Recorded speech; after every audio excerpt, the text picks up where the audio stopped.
Joining us now is Mike Stark. He's the CEO of Arizona Silver Exploration. Nice to see you, Mike. Thank you very much. So your project in Arizona is fascinating because it was in production years ago, and then it was dormant since 1923. So tell us about this.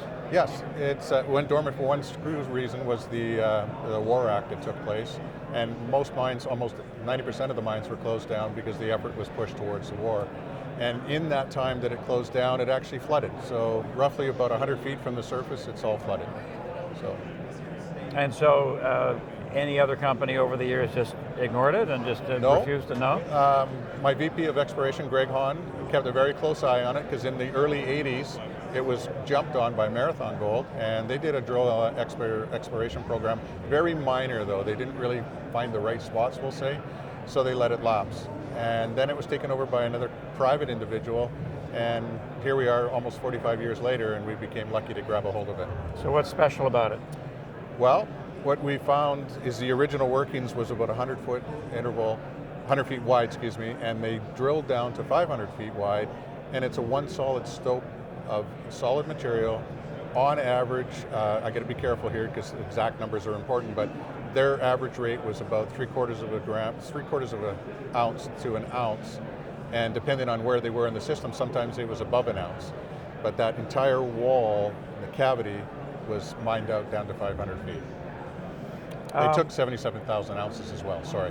Okay, and so what stage are you at right now, and what can we expect for the rest of the year? First thing Greg wanted to do is show that the vein extended. So we missed all the old stopes intentionally, and we drilled out about 100 feet beyond the recorded stopes, and we drilled down 6 holes in a fence. All 6 holes hit the vein again, all the way down to 175 feet. We then analyzed that. We put another drill rig on the property at a later date. That was May of this year. We put down a 3-hole program in core so Greg could get a better understanding of the textures and what was going on. Since then, we've got a better understanding of what we believe is where we now know we might know where the boiling zone is, and that's about 300 feet from where we are now, because each time we drilled, the grades got even better. The last hole was 40 grams gold and a little over 90 grams silver. Are you surrounded by other projects? We have some very close proximity to 2 operating mines, yes, and that is a caveat to the future potentially for the property as well. They're operating, one is about 6 miles away and the other one is operating about 10 miles away. Do you have the original data? Yes, we do. You do? Yes. Wow, that must be fascinating. You know, looking at how far back it goes, and I love this term, we dug $20 rock today. And I looked at Greg and I said, $20 rock, and he's like, it was $20 an ounce back then. I'm like, oh my God. And now it's 18. You're talking gold. Gold, okay, yeah. Sorry, not silver, Yeah. all right.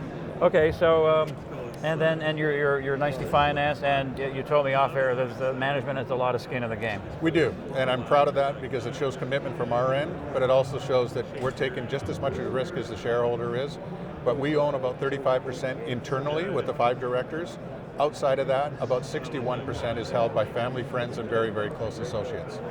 Now you've given us the story here. Just put a little more flavor to it in terms of how this is different. What's your differentiator, do you think, from other companies? Well, without stepping on toes, I really do feel that it's a very good example of ownership. We have taken part in every financing with this company, which has only been 3. Our share structure is extremely low. With this last financing, we're only 41 million shares out. We have no warrants.